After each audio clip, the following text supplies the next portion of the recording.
our 100 Years Enterprise. My name is Fahim, aka Lejon, and to my left, who do I have? Patrick, aka Hamza. And to my right, Dante, aka Raheem. as we get ready to wind this here down, and we went through so many different topics and discussion, and just throughout our travails of life, that we have dealt with so much. And this next topic, what Dante brought in, I love it. Well, I love all the topics. I love everything we talk about. I love what we do. But I think this next one will really come to identify, depict, describe, explain, exemplify uh, who we are today. And Dante, could you please let the people know why you chose this topic? Okay, first of all, this topic is how you view your life today. So basically, how do we view our life today? And the reason why I chose this topic, because I always reflect back when I was a teenager. How did I view myself back then? A pimp, player, gangster, hustler, calm popper. That's how I viewed myself back then, which led me to a life of crime, which led me to make early death decisions, that led me to prison, that led me to juvenile hall, that led me to commit crimes, that led me to commit crime and violent harm on people. So I went through a whole long transformation, a long rocky road journey in life. And it started as when I was a kid. Went to prison. Just had to find myself. It was hard finding myself because I couldn't identify who I was. What was my purpose in life? Why am I here? The ups and downs, the tribulations that we went through in prison, in life.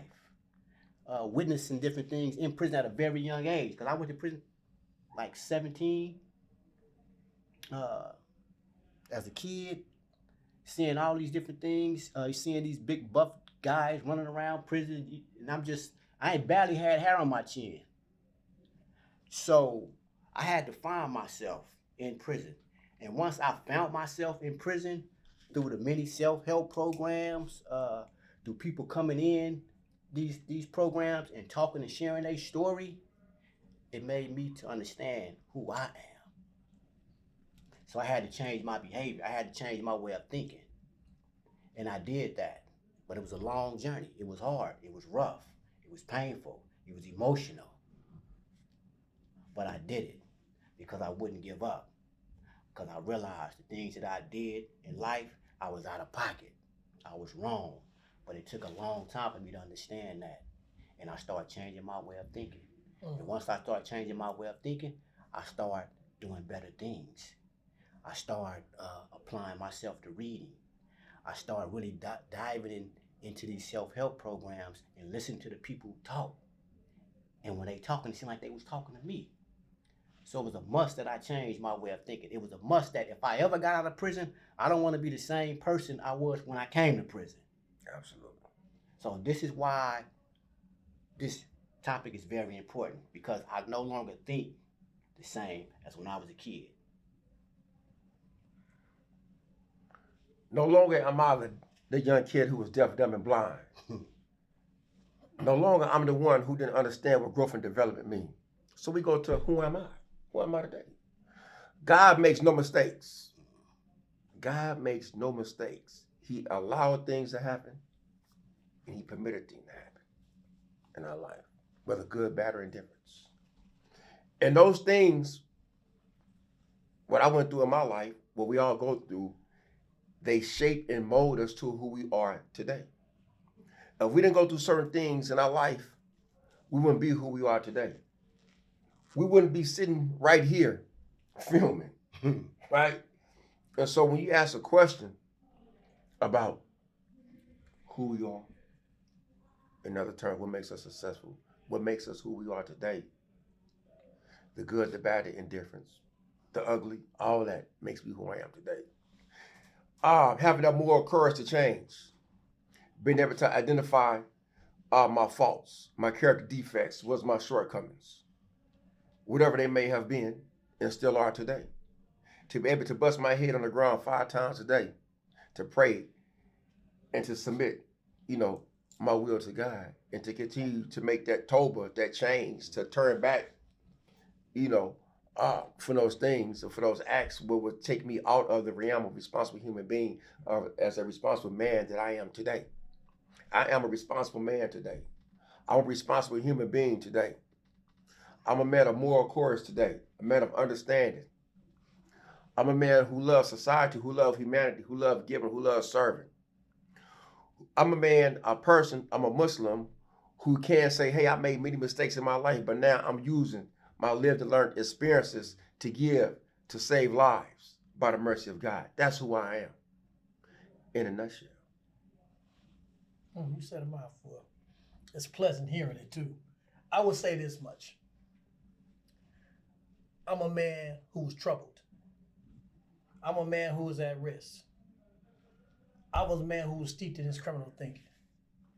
I'm a man who, once he got a life sentence, never accepted it. And through my trials and tribulation in prison, for whatever that was, I was in search of who I am. I was lost. I was confused. I felt abandoned. My life was so broken that I was stripped of everybody I thought loved me and given new people in my life, new friendships, new brotherhood. You know what I mean? And I was also in the ranks in prayer with those who love God. So I learned through that, all the things that I was doing wrong and all the things that I need to do right. And even in that, right, the element of me going back to understanding the law of the land and what governs me, that governs us, right, as a people and as a nation, right, I learned that as well. And I was able at the last, 2019-20, to put in a traverse, to finally get the judge to understand the language from reading to convey to him what I need to do to obtain my freedom. So the man I become, I'm most proud of. I lost a lot of people along the way. I lost my mother, I lost my brother, and I lost my son within a 2-year span. But the mercy and blessing of it all is this. I made it home to spend time with, except for my son. I made it home to spend time with my brother. I made it home to spend time with my mother.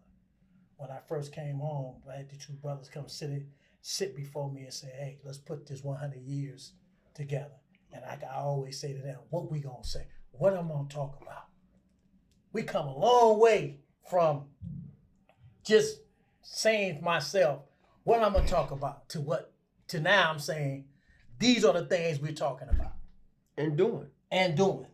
So I give ourselves a lot of credit, right?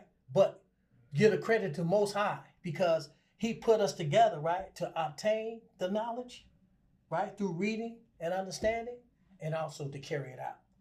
So the man I am today is someone who's truly humble, who's truly inspired to continue to help people, right? It's truly important for me to understand that I'm a blessed individual, no matter how hard things have gotten for me. I always want to stay on the straight path, like we always taught in Islam, the Sirata Mustaqim, the straight path, and allow God to continue to guide us and collectively, do what's right. And so, with that being said, I humbly say this to you, those who's watching, that change is never easy, but change is worth it. Yes. You looking at the living example of it, 100 years. That's what we stand for. So, again, it's a blessing to be standing in front of you, sitting here, talk about our experiences. And again, I'm so happy to be here. Thank you. Absolutely. Well, that's man, it's beautiful.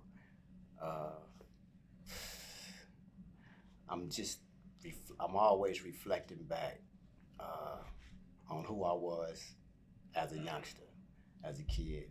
I mean, because when I think back, because I had a lot of different barriers in my mind that was stopping me from doing some of the things that I needed to do. So when I look back, it's like, man, and then going through my journey, as I said before, and I look back at myself like, man, I come a long ways, a very long ways. especially when you have no identity, especially when you think less of yourself, like I did. Went to prison, finally got my GED. That's deep. And that was one of the proudest moments of my life, right? One of them. But it also was sad because my grandparents wasn't able to see that, wasn't able to witness that. Because all they wanted for Dante to do, graduate, go to school, make something of yourself. But I let them down. So when I look back, a major, major, major accomplishment. But guess what? I know they're looking down on me. Absolutely. And that's one of the things that keep me focused and to keep me pushing and doing the work that we do. Mentorship, sharing our stories to help others so they won't go down the same path that we went down. So they won't hurt people like we did. So when I look back then, I look back now, I got a reason to be proud of myself. I can look in the mirror at myself now. I'm not ashamed of who I see in the reflection. Hey, when we talk about what was lacking, let me see what was lacking in my life. Spiritual guidance. I was lacking spiritual guidance. I didn't have no spiritual guidance. Because without the spiritual guidance, it allowed me to do everything opposite of being on right guidance, right? And when I was in that youth authority, so much anger was built up, fighting all the time. It was just getting so many write-ups. Oh, it was crazy, right? And living in that dorm. And that's when we taught the character and the image. It's something you really had to portray because you got so many gangs up in there. Then the Bay Area, you got Bloods, Crips, North End, you Serenos, and then, the different white gangs. So it was constantly. And, but during the month of Ramadan, when I saw someone fast and didn't know why he was abstaining from food. And then I heard, and he invited me to what's called a talim, and I heard the call of prayer, which is called the adhan in Arabic. Once I heard that beautiful sound, it struck a chord in me. And it started permeating through my body. I said, okay, let me go listen to what's going on. And once I started listening to the imam, which is the religious leader, once I started hearing him talk, for me, that was a moment to say, okay, let's change. Because he was just talking about guidance, just talking about change, doing the right thing. And that's something that I was missing through my entire life. I never heard anything like it. I heard Farrakhan a couple of times, but the way how he conveyed his message, and he was from Fiji, right? Muhammad Masood, good brother. And he took me up under his wing. I remember he gave me a piece of paper to read, made me say, read this. You finna get a kuba. Give a kuba. I'm like, what? I'm sweating profusely. I had a jerry curl. A kuba is a sermon. Every Friday, you got a sermon as a speech. You got to, deliver it to the people. Yeah. When he told me to speak, I was so nervous and didn't know what to do. He just said, I see something and you just going to do it. But when he did it, I was half weed. For real, I was half. I didn't know. He just did it, but he said, you did good. I'm like, all right, but I'm nervous. I'm sweating. I sweat dripping, right? I think that was the shaitan too. And there was a lot of purging me. So that was the purging I was going through. And it woke me up. So Islam woke me up. And that's when it started changing my life. Started changing my life slowly, going through the self-help groups, being around good religious leaders. Sheikh Muhammad Sharif was one. When he came in my life in 1995, it was beautiful. Brought things to us, right? And with the unscripted version, just raw and uncut. That changed me. He changed my life. Being around you brothers changed my life. Being around the community of Muslims changed my life. And then Allah showed me that I was on the right path to continue doing what you're doing, because I went from no hope to a glimmer of hope to the doors open up. So when the doors open up, God showed me another thing to where it's, hey, you have a message. Take this message to the streets. Before I was paroled, the parole board member, she said, Fahim, if you finna do what you said you're gonna do, what you written down, then you take your program to the streets, motivate and help others, and you better do that. That's what the parole board told me. You better do that. And that's one of the things what has really inspired me, lit a fire up under me with with the inspiration from my grandmother, because she was a giving person, to continue to do what we're doing today. And not only is it my calling, but it's my mission to answer that calling, because you can have a calling, but don't know how to answer it. A good friend of mine named Broadway, I was in a situation. He said, Fahim, you was too slow.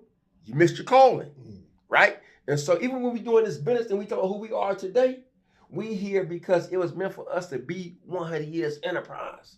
That's who we are, and that's who I am today. One of 3 members of 100 years enterprise, pushing, serving towards righteousness to help steer these youth from making early death decisions. That's who I am. I just want to say too, right? Was it 2017 I was separated from y'all? 15. 2015? And I was sent to Susanville for my negative acts, right? I remember when I first heard, when I got to Susanville. Susanville's like on the end of was it by the Oregon border. And I remember, I think I was in contact writing you or something. We stayed in contact. Yeah. And you said, DT got a date. Mm-hmm. That blew my mind. Yeah. I said, Dante got a date? He said, yeah, he get ready to go home. Yeah. I said, wow. 2016. I was in Susanville. And I said, man, I got to check. I was already on that page, but it just reinforced it. Like, Dante going home. So when he got home, then I heard, Fahim got a date. I was like, for real? Like, yeah. So I was up at Susanville. And wasn't nothing but young men up there. And the reason why I'm pointing this out is because it's exactly what I'm doing right now. The calling, the mission. I got up there. It was young men from LA, Oakland, Richmond, Palo Alto. They just was running amok. And the administration was just shooting them, tackling. I mean, it's something that, man, it was just foul up there, right? And so I got into it. What happened? I got into it with the sergeant. I said, man, you're not going to disrespect me. I started spitting that common law about the law. I'll write you up. I'll do this, I'll do that. And that made the young men look, and they was like, man, they start coming to me. And this is how God worked. So I was having problems with the administration at first. Why I was arguing why we ain't got Juma. Why we can't go pray? Why we can't do this? Why we ain't got halal food?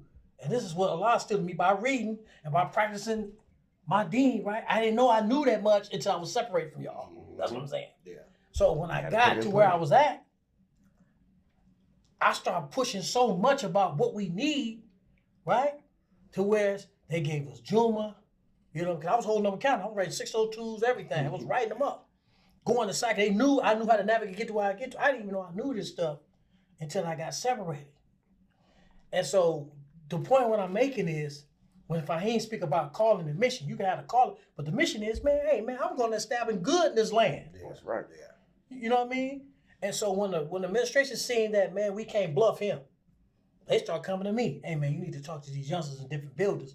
And all the youngsters, they start telling him, hey, man, talk to Patrick. Because they trusted me. And so I would go in the business and say, listen, y'all got to stop. Y'all do. Who's y'all uncle? Who's y'all big homie? That's what I was telling them. Who's your big homie? Because I just came from Folsom. Ali's, all y'all, because there's a lot of them from Richmond. And I said, no, when you get on the phone, call them and tell them you up here with me. And you do a back try, you tell them that I'm up here and I'm telling you this, that, and the other. And they will always come back. Listen to him. Listen to him, right? And so the youngsters would come back, hey, man, I talked to my uncle. They told me to listen to you, man. They told me to listen to you. I said, so listen, do this. Get back in school. Do this. Go to Juma. Come to Juma, because I'm going to protect you from the administration. If you do what I tell you, you're going to get up out of here. And so with that helped me. I ended up going to college. I ended up taking business administration. I graduated from entrepreneurship, right? Because I knew I was being held accountable. I had to be responsible for them. It wasn't about me no more. And so I got transferred out of there, got to Tracy. And that's when I stayed in the law library. And I really started fighting understood the law. And I said, oh, I know how to interpret the law now. I understand what I need to do to address. It wasn't so much that what I was speaking about was wrong. I was just raising the issues wrong. I was putting too much of my emotions in it. Just tell the judge what it is. And man, you know, with that being said, man, you know, I had a lot of brothers support me. You know, all the dudes in Tracy just admired me. You know, I started giving classes. I was teaching entrepreneurship class up at Tracy. The administration said, yeah, you got high scores. Man, you got higher score than me in this entrepreneur, man. You teach. So I started pulling the youth. I said, man, come up in here. I'm going to teach y'all this. That's what kept me. I started going to different classes, man, different, like, you know, self-help groups. And, you know, I changed. And so with that change, I was staying in contact with y'all. Y'all know when I pulled to the county, I got to tell them this. I got pulled to the county and only called y'all two. And y'all was telling me, man, just get out. Remember, they were still trying to figure out how they was going to let me out. Yeah. But I did that traverse. I read that. Yeah. I did all that. I was debating with the attorneys and the judge and all that. I was telling them, this is the law. I was holding them accountable to the law. You know what I mean? By Allah's grace. And it was a beautiful thing to see. And then calling y'all and y'all saying, look, man, you know, just whatever they offering you, just take it so you can come home. Because that was the key, getting out. Getting out. So Fahim was like, man, we got a plan. We can get out. So when I got out, Fahim came over and said, look, we're going to start something. We're going to start a podcast. That's how it happened. So I'm like, what I'm going to say? He said, man, just talk. So I was like, man. So I'm just saying, if we can do it, anybody can do it. And that's how we came together. And from that, we started in 100 years. And we've been talking about our experiences since. And not only just talking about it, actually doing the body of work that it takes. Do you like the struggle in it? Yeah, because struggle is necessary. I mean, if you don't struggle in the trenches, then who is? A lot of times, I always say this, and I'm going to close my mouth. We always look to the TV and say, Dr. Phil. You know, Dr. Phil, look. We don't never go amongst ourselves to point for our leaders. And there's a lot of teachers is what? When you pick an imam, you pick amongst yourself. Yeah. The best amongst yourself. And this is the powerful statement because this is the lesson.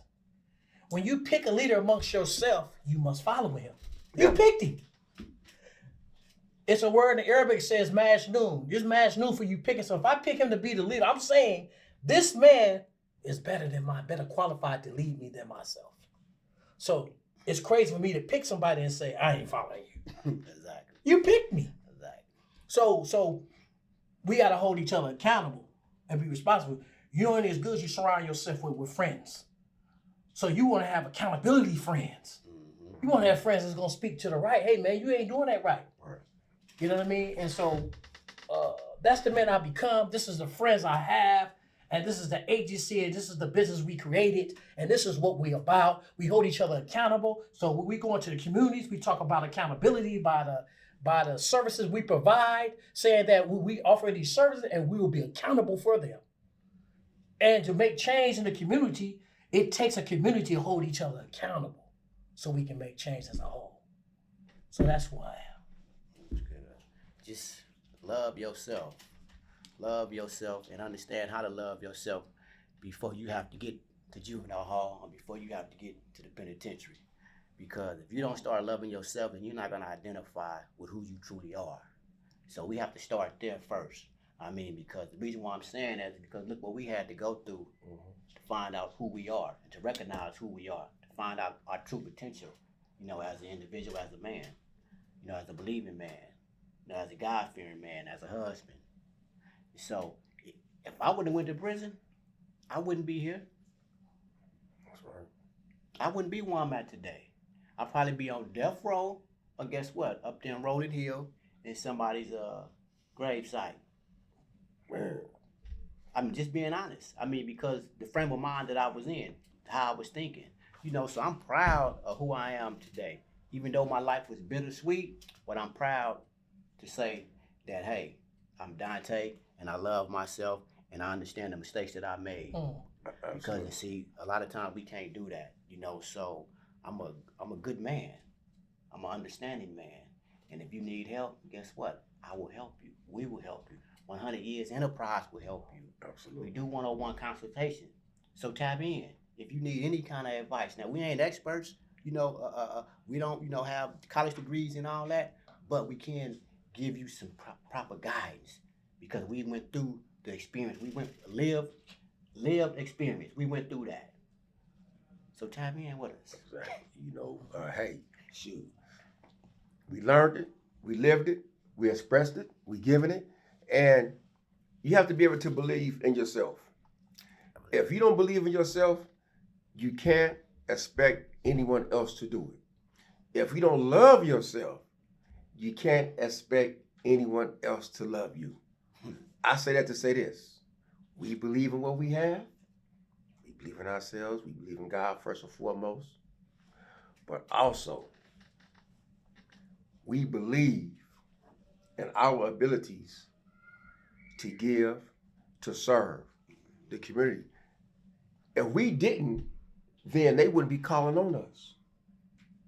We wouldn't have probation, schools, families, friends, parents calling on your services, calling on our services to help.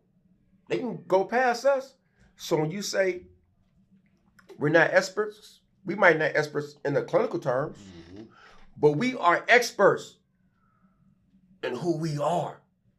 We are experts in what we've been through. Because those people who got these PhDs, they ain't walked in our shoes. They can't convey our message. They can't walk to 5th and McDonald. They can't walk to 9th and Virginia. They can't walk to 5-9 and Shattuck. 6-9 Village. Acorns. The jungles in Marin. Or LA. Watts. Chirac. And all them other urban areas. No, they can't do that. They call on us to do it. Because we can go where they can't. We can reach where they can't. They get the big monies, but they use us. Ain't no more using us. Ain't no more using us. Call on us to serve y'all. But y'all gonna fund us because we serious about 100 years. Believe that. Took the words right out of my mouth. I almost kissed you. But just the thing. Again, it's a calling for us. It's our mission. It's our passion. And so with that, just say 100 years enterprise. Find us on 100 years DLP on Instagram. Find us on 100 years enterprise on YouTube. And 100years.biz website. Donations. We accept donations. You can come buy our hats, our shirts. Sharing this dream because it's growing. And let us do our work. And then on top of that, we're going to be needing mentors as well. Because we're going to be expanding. Absolutely. So thank you. Shout out to Reed Media. Thank you. Always shout out to Reed Media. We are 100 Years Enterprise. My name is Fahim. Dante. Patrick. Until next time, stay smooth. Stay smooth. And love yourself.